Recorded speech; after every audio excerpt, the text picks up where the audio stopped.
Bienvenue dans Objectif Élysée. LCI vous aide à faire votre choix avant le premier tour de l'élection présidentielle.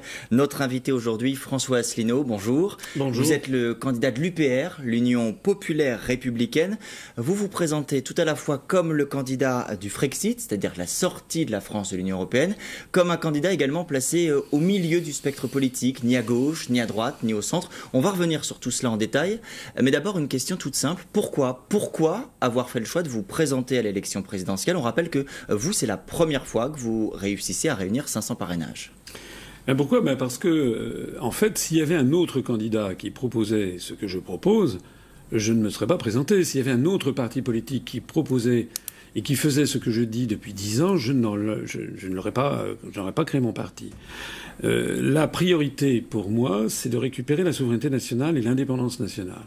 Ça veut dire que tous les Français de bonne volonté, de droite, du centre, de gauche, doivent mettre de côté leurs divergences pour se rassembler sur cet objectif prioritaire, parce que sinon nous n'avons plus de démocratie, et sinon, en fait, notre niveau de vie est en train de dégringoler, la place de la France dans le monde est en train de disparaître, et tout ce qui a été les enseignements de la Ve République est en train d'être perdu. Voilà. Alors ça nécessite pour cela de créer un mouvement politique nouveau, ce que j'ai fait. En 2007 En 2007, le jour du 50e anniversaire du traité de Rome qui crée la construction européenne, qui crée le marché commun.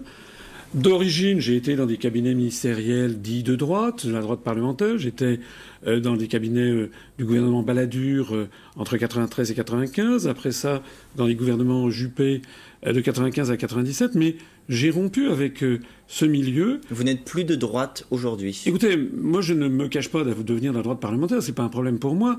Mais ce que je pense, c'est qu'aujourd'hui, en ce moment, le clivage droite-gauche ne veut plus rien dire. Dans l'absolu, il y a des gens de droite, il y a des gens de gauche. Mais en ce moment, ça ne veut plus rien dire puisque toutes les politiques sont en fait déterminées par la Commission européenne pour les lois et règlements à, disons, 80%, qui est à Bruxelles, et qui est constituée de gens qui sont très majoritairement ni français et jamais élus, par la Banque centrale européenne qui est à Francfort, qui nous fixe la politique monétaire, budgétaire, et par l'OTAN, dont le siège est à Bruxelles, mais qui est dirigé depuis Washington.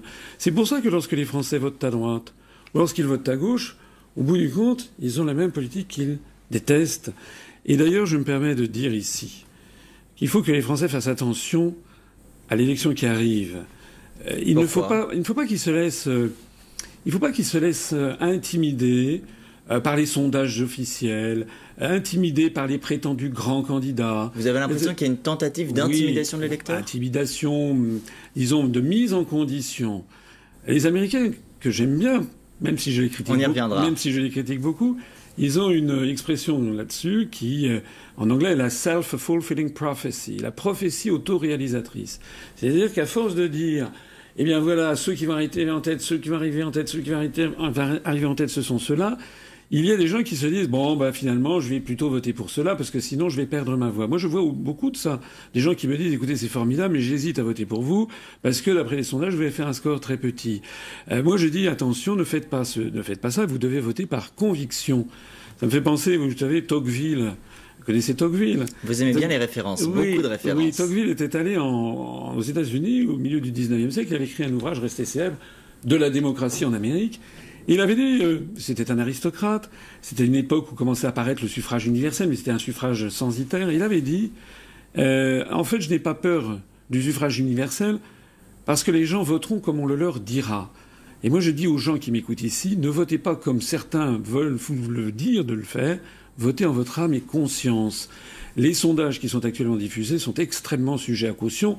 On a vu qu'ils se sont trompés au Royaume-Uni, sur le Brexit, qu'ils se sont trompés aux États-Unis pour Donald Trump, qu'ils se sont trompés pour la primaire des Républicains et la primaire du Parti Socialiste. Je suis convaincu qu'ils se trompent actuellement et que le premier tour va réserver des surprises. Vous me permettrez de signaler un seul détail. Il y a des bookmakers, vous savez, au Royaume-Uni.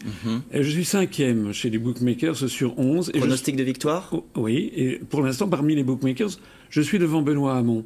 Il faut que les téléspectateurs pensent à ça. Alors on va regarder justement ce que vous proposez dans le détail. Vous êtes là pour en parler. Vous parlez de libération nationale, d'indépendance de la France, ce sont vos objectifs. Vous proposez qu'on sorte de l'Union européenne, de l'euro, de l'OTAN. Tout ça, on le fait comment? Vous convoquez un référendum pour donner la parole aux Français ou vous le décrétez, vous, François Asselineau, président? Non, je me fais élire sur ce programme. Si les gens ne sont pas d'accord, il ne faut pas qu'ils votent pour moi. Mais si c'est les quand gens... même des sujets très très lourds. Oui, mais si les gens sont d'accord, eh ben, je vais mettre en œuvre le programme pour lequel ils m'auront élu. Alors vous voyez quand même, Marine Le Pen, elle propose également la sortie de l'Union européenne. Mais elle a dit référendum. Non. Madame Le Pen, elle essaye de faire une espèce de petite magouille. Elle dit qu'elle va renégocier les traités. Et elle dit qu'en fonction de ce qu'elle obtiendra, éventuellement, elle sort ou elle ne sort pas. Ça, c'était la politique de David Cameron. C'est exactement la même chose que dit M. Mélenchon. Il a un plan A, un plan B, un plan C, un plan T. Enfin, on n'y comprend rien. La seule chose que l'on comprenne, que ce soit Mme Le Pen, M. Mélenchon, mais aussi M. Cheminade, M. Dupont-Aignan, c'est que toutes ces personnes sont très critiques sur l'Union européenne, ça c'est exact. D'ailleurs, parfois depuis peu de temps, puisque il y en a certains qui ont découvert les critiques. Par exemple, M. Cheminade, il a été déjà 2 fois candidat à l'élection présidentielle, il n'avait jamais proposé de sortir de l'Union européenne. Et là, il propose d'en créer une nouvelle. Monsieur Dupont-Aignan a toujours dit qu'il voulait rester dans l'euro et dans l'Union européenne. Et même Mme Le Pen ou M. Mélenchon, prenez les professions de foi de 2012. Vous avez rappelé tout à l'heure que moi j'ai créé mon parti politique en 2007. Moi ça fait 10 ans que je dis toujours la même chose.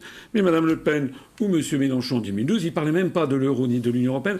Dans leur profession de foi, on voyait à 40 millions d'électeurs. Ça veut donc dire qu'il y en a qui surfent sur les événements, mais aucune de ces personnalités ne dit la même chose que moi et ne parle jamais de l'article 50 du traité de l'Union européenne qui permet de sortir. Alors, pour sortir, justement, vous voulez un Frexit. Là, voilà. On est en train de vivre le Brexit avec le Royaume-Uni.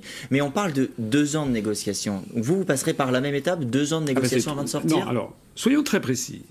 Il s'agit de 2 ans pendant lesquels on fixe un accord de retrait. Mais ces 2 ans, c'est pas un délai minimum, c'est un délai maximum. Mais alors pour vous, quand est-ce que la France sort de l'Union européenne si vous êtes élu? Dès 2017? Non, pas du tout, ça n'est pas possible. C'est comme un divorce, si vous voulez. Quand un couple finit après 7 ans ou 10 ans de mariage, se résout à divorcer parce que parfois ça vaut mieux que de s'envoyer la vaisselle à la tête, eh bien il divorce, si possible en bonne intelligence, il ne divorce pas dans la seconde. Il y a un juge des affaires. Il y a des choses à répartir. Mais c'est la même chose. Moi, ce que je fais, c'est que dès que je suis élu, je fais ce que vient de faire Mme Theresa May. Elle a envoyé une lettre à Donald Tusk, le président du Conseil européen. Le président du Conseil européen, pour lui dire, voilà, nous mettons à partir de ce jour, nous mettons en œuvre l'article 50. C'est à partir de cette date de notification que commence à courir le délai de 2 ans maximum pour parvenir à un accord. Mais en ce moment, les Britanniques sont en train d'examiner avec leurs partenaires européens les modalités concrètes de sortie. Et c'est exactement parce qu'il y a des problèmes matériels à régler. Par exemple, les députés européens, britanniques et français, quand ça sera le cas de la France, quand est-ce qu'ils terminent leur mandat? Quand est-ce que les fonctionnaires français qui sont à la Commission européenne cesseront leurs activités? Qu'est-ce qu'ils deviendront? Qu'est-ce que font? Vous savez qu'il y a beaucoup de transferts financiers entre les États de l'Union européenne dans un sens et dans l'autre. À partir de quand on cesse ces transferts financiers? Voilà, il y a toute une série de problèmes matériels à régler, mais qui se règlent en bonne intelligence. Vous savez, on avait dit, regardez, si les Britanniques votent pour le Frexit, ça va être l'apocalypse financière, ça va être... Mais non! Non, la City se porte très très bien, l'économie britannique se porte très bien. Alors les négociations pour la sortie sont en cours en ce moment avec le Royaume-Uni, mais aucun État de l'Union européenne et aucun État au monde n'a rappelé son ambassadeur à Londres. Les relations diplomatiques sont toujours là. Le Royaume-Uni n'a pas sombré dans la 4e dimension. Et alors l'objectif, c'est quoi? Parlons très concrètement. La France sort de l'Union européenne. C'est quoi? C'est plus de croissance, moins de chômage? Comment est-ce que vous quantifiez ce que vous pourrez en retirer pour la France? Oui, bien sûr. Nous devons sortir de l'euro parce que l'euro non seulement n'est pas viable, mais l'euro est en train d'entraîner la France dans le désastre. Est-ce que le chômage va baisser? Oui, attendez, et de combien? J'y viens quand même.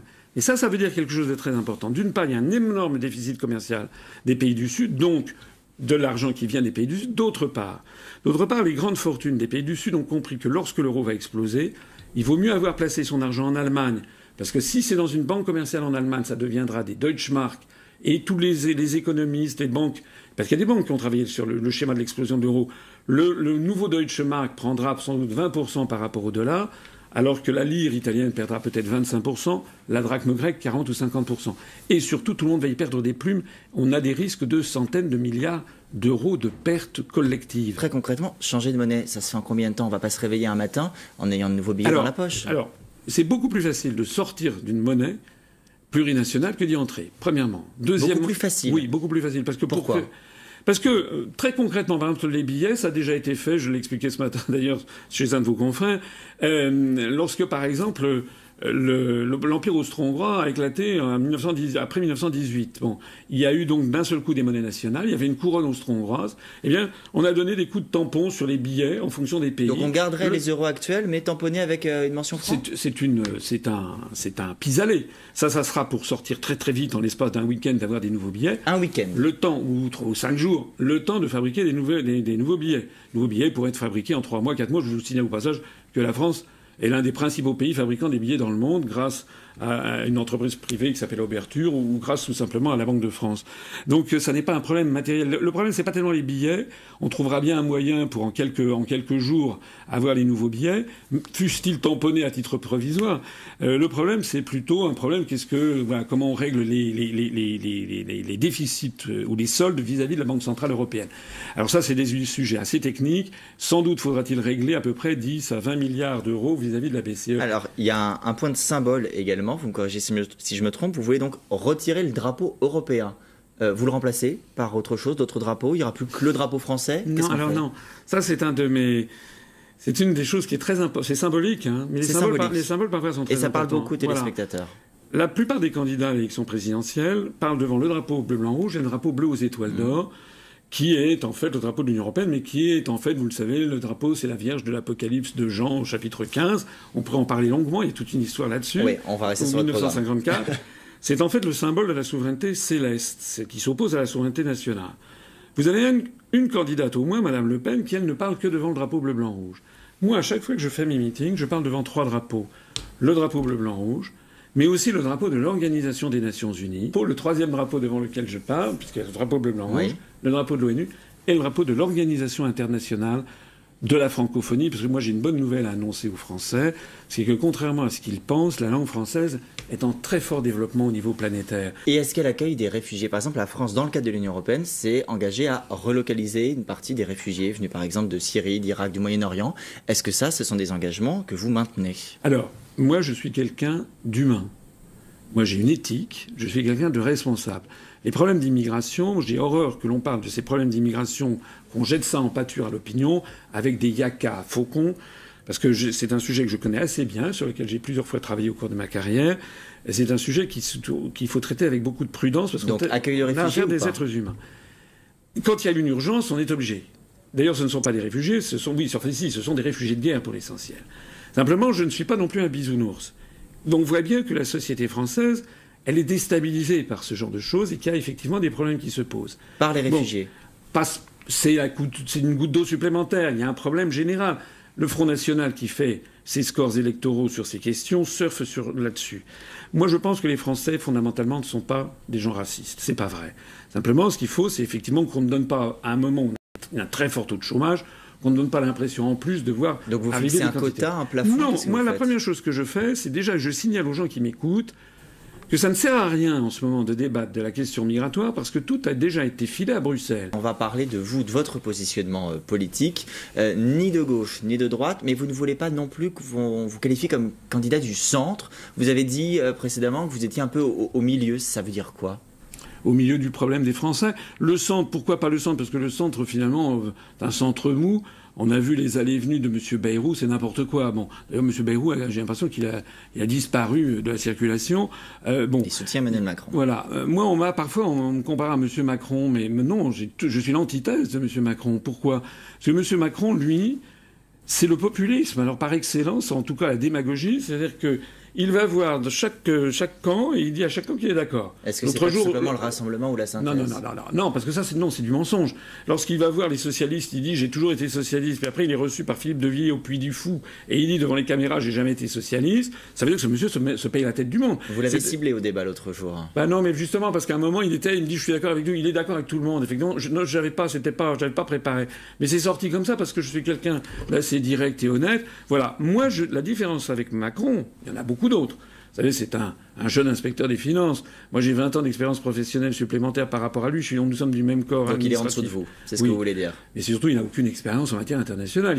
Il s'est fait rouler comme un bleu pour la gestion de l'aéroport de Toulouse, par exemple. On pourrait en parler long de la gestion de M. Macron. Vous dites que vous n'êtes pas non plus souverainiste. Attendez, je termine. Moi, la différence avec M. Macron, c'est que je dis toujours la même chose à tout le monde.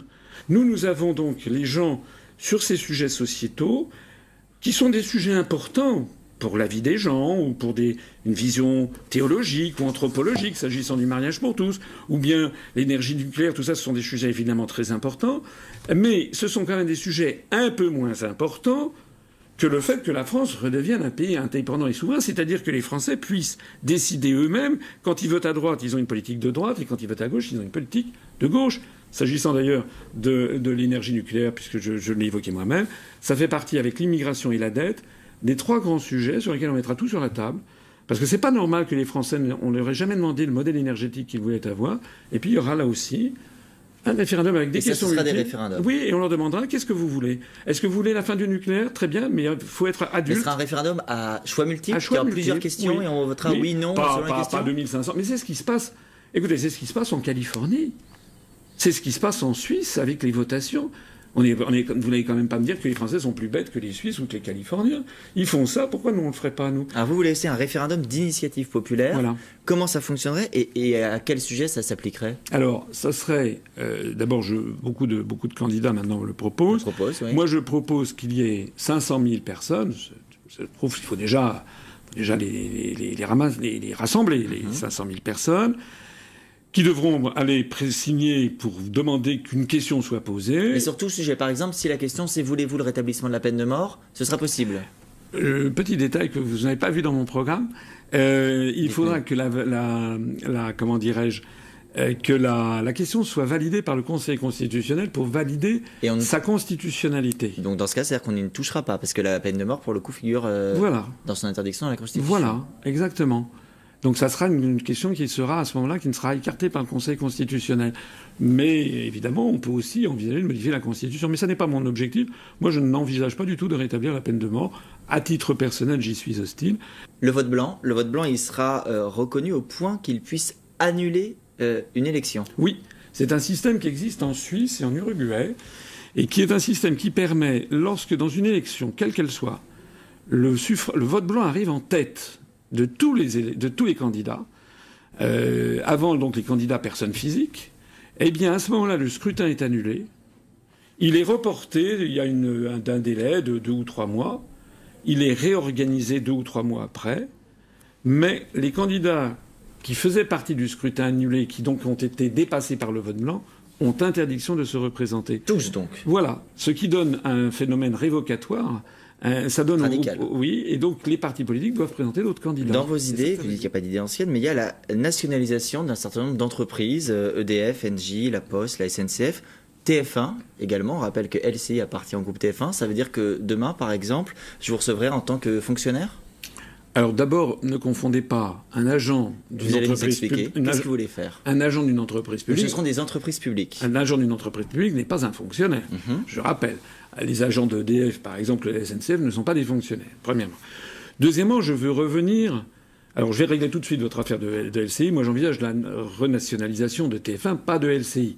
LCI fait très bien son boulot. Je crois que vous êtes maintenant même d'ailleurs deuxième. Vous avez gagné une part de marché. Je confirme. Donc, et puis, c'est une chaîne information. On n'y touche pas. Moi, je parle de TF1 en tant que la première chaîne de télévision, celle qui... Mais il y a déjà France 2, France 3... Oui, et alors il y avait déjà France 2 en 1986, quand a été privatisé TF1.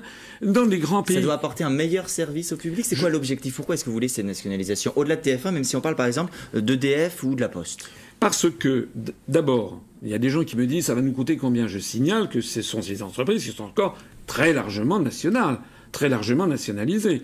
Je veux inscrire dans la Constitution le principe des services publics non privatisables par nature.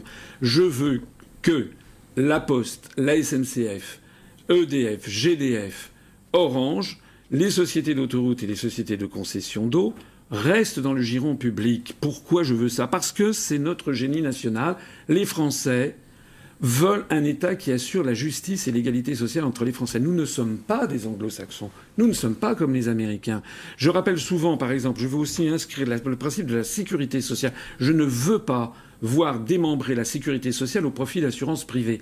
Et j'insiste sur le fait que c'est actuellement les politiques qui sont menées, qui sont des politiques qui se cachent à moitié, on dit on va les mettre en concurrence, etc.